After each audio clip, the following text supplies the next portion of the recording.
ایک مرتبہ جناب رسول اللہ صلی اللہ علیہ وسلم نے اپنے صحابی حضرت عقبہ بن ابی معیط رضی اللہ تعالیٰ عنہ کو اپنا قاصد بنا کر بھیجا۔ فرمایا آپ جائیں قبیلہ بنو المصطلق کے پاس اور ان کے پاس زکوٰۃ کا جو مال ہوگا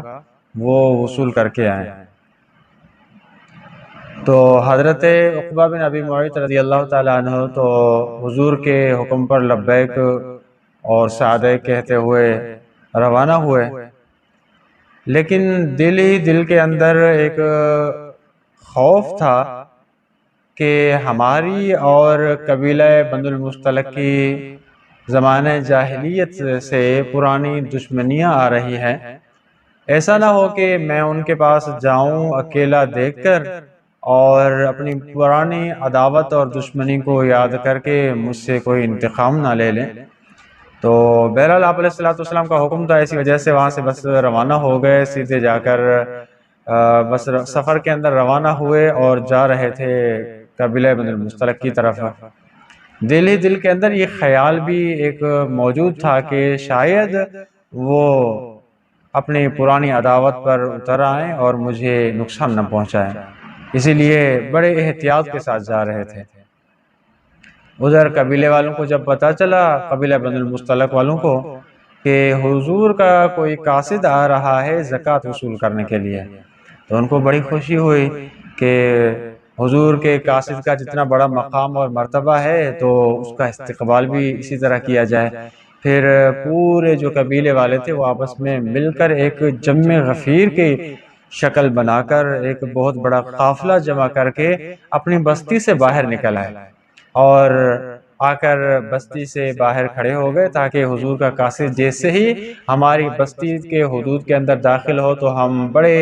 عزت احترام کے ساتھ اور بڑے مان اور مرتبے کے ساتھ ان کو لے کر اپنی بستی کے اندر داخل کریں۔ اسی نیت اور ارادے کے ساتھ اپنی بستی سے باہر نکل کر ایک کوئی جگہ تھی، کوئی مقام تھا، وہاں پر کھڑے ہو گئے۔ حضرت عقبہ رضی اللہ تعالیٰ عنہ بھی وہاں سے جیسے روانہ ہوئے سیدھا اسی قبیلے کی ہی طرف، اسی بستی کی طرف آ رہے تھے۔ دل کے اندر ایک خیال اور خوف تو تھا کہ شاید وہ مجھے نقصان نہ پہنچائیں۔ باقی یہ ہے کہ ایک صحابی تھا، دل کے اندر ایک سوال آتا ہے کہ صحابی کو خوف کیوں ہوا؟ اللہ کے رسول صلی اللہ علیہ وسلم کا تربیت یافتہ اتنے بڑے مقام اور مرتبے والا جلیل القدر صحابی، اس کو ڈر اور خوف کیوں ہوا؟ تو اس کے لیے معلوم ہونا چاہیے کہ کچھ ایسی چیزیں ہیں جو فطریات کے ساتھ تعلق رکھتی ہے، فطرت کے ساتھ تعلق رکھتی ہے، تو وہ چیزیں کسی سے بھی الگ نہیں ہو سکتی۔ نبی کے اندر بھی وہ موجود ہوتی ہے، تو ہر انسان کے اندر چیزیں وہ موجود ہوتی ہیں جو انسان کی فطرت کے اندر ودیت رکھی گئی ہیں۔ تو خوف کا آ جانا یہ بھی فطری عمل ہے، ہر انسان کی فطرت کے اندر موجود ہے۔ یہی وجہ ہے کہ موسیٰ علیہ السلام کو جب اللہ جل جلالہ نے فرمایا کہ الق عصاک، اپنی لاٹھی کو نیچے پھینکو، جیسے ہی موسیٰ علیہ السلام نے اپنی لاٹھی کو نیچے پھینکا تو وہ اژدہا بن گیا، بڑا سانپ بن گیا۔ تو موسیٰ علیہ السلام کو خوف ہو گیا اور ڈر کی وجہ سے موسیٰ علیہ السلام بھاگنے لگے تھے۔ تو اللہ جل جلالہ نے فرمایا کہ میرے نبی موسیٰ بھاگو نہیں، اور اسی جو سانپ کے اندر ہاتھ ڈالو تو فوراً یہ دوبارہ سے لاٹھی بن جائے گی۔ تو دیکھو جلیل القدر ایک اللہ جل جلالہ کے پیغمبر ہیں، تو خوف ان کے دل کے اندر بھی آ گیا تھا، کیونکہ یہ ایک چیز فطری ہے تو وہ انبیاء سے بھی جدا نہیں ہوتی، بعض اوقات انبیاء کے سامنے بھی آ جاتی ہے، یہ تو پھر بھی صحابی تھے۔ بہرحال حضرت عقبہ رضی اللہ تعالیٰ عنہ کو ایک خوف تھا، جیسے ہی بستی کے سامنے ایک جمع غفیر بہت بڑا قافلہ دیکھا تو فوراً جو خوف تھا وہ اور بھی زیادہ جاگ گیا، اور یہی خیال آیا کہ اب تو یقین ہے کہ یہ میرے نقصان پہنچانے کے لیے ہی یہاں جمع ہوئے ہیں۔ حضرت عقبہ رضی اللہ تعالیٰ نے اپنے ہی اسی خیال کے مطابق وہاں سے واپسی کا ارادہ کیا اور جا کر حضور علیہ الصلوۃ والسلام کے پاس پہنچے اور اپنے گمان کے مطابق حضور کو یہ اطلاع دی کہ اللہ کے رسول میں ان کی بستی کے قریب جیسے ہی پہنچا وہ تو بڑے جم غفیر کے ساتھ باہر کھڑے تھے اور ہماری پرانی دشمنیاں بھی چل رہی ہے، تو شاید وہ مجھے نقصان پہنچانے کے لیے آ گئے تھے۔ تو آپ علیہ الصلوۃ والسلام نے یہاں سے حضرت خالد بن ولید رضی اللہ عنہ اور دوسرے چند صحابہ کرام کو بھیجا، فرمایا کہ جاؤ تحقیق کرو کہ کیا معاملہ ہے، اگر واقعی وہ منکر اسلام ہو گئے ہیں اور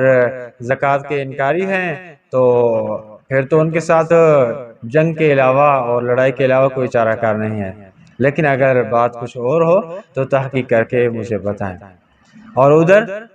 انہوں نے انتظار کیا، انتظار کر کر کے جب تھکے اور دیکھا کہ اللہ کے رسول کا ایک صحابی آ رہا تھا اور راستے سے شاید واپس ہو گیا ہے، کیوں واپس ہوا ہے؟ آپ علیہ الصلوۃ والسلام کو کوئی ہمارے لیے ناراضگی دل کے اندر آ گئی کہ اپنے ایک قاصد کو بھیج کر پھر واپس بلا لیا ہے، تو دل کے اندر ایک خوف اور ڈر پیدا ہو گیا۔ تو انہوں نے اپنے کچھ لوگ بھیجے کہ آپ جائیں، جا کر آپ علیہ الصلوۃ والسلام سے معاملہ صاف کروا کر آئیں کہ حضور نے قاصد بھیجا بھی اور پھر واپس بھجوا دیا، واپس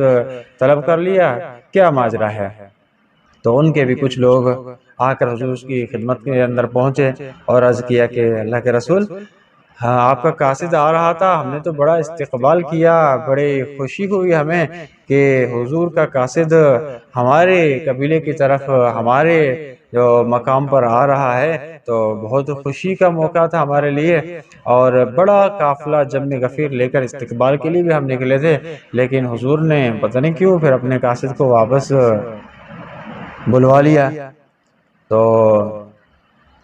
ادھر یہ لوگ بھی پہنچ گئے حضور کی مجلس میں اور ادھر حضرت خالد بن ولید اور دوسرے چند صحابہ کرام وہ بھی وہاں پر جا کر قبیلہ بنو المصطلق کے پاس پہنچے اور اچھی طرح سے تحقیق کی، چھان بین کی،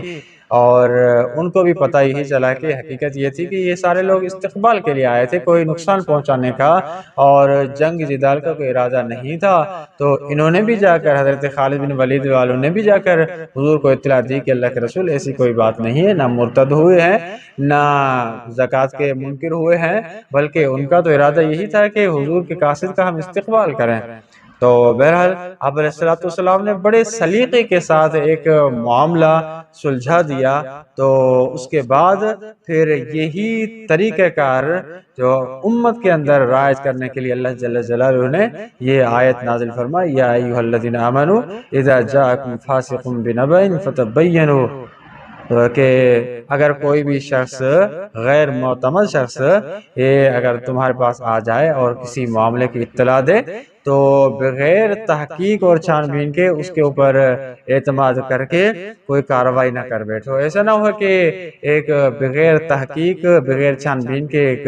کارروائی تم سے ہو جائے اور فتصبحوا علی ما فعلتم نادمین، اور کل پھر اپنے ہی اسی کیے پر، اسی کارروائی پر تمہیں ندامت اٹھانی پڑے، پریشانی اٹھانی پڑے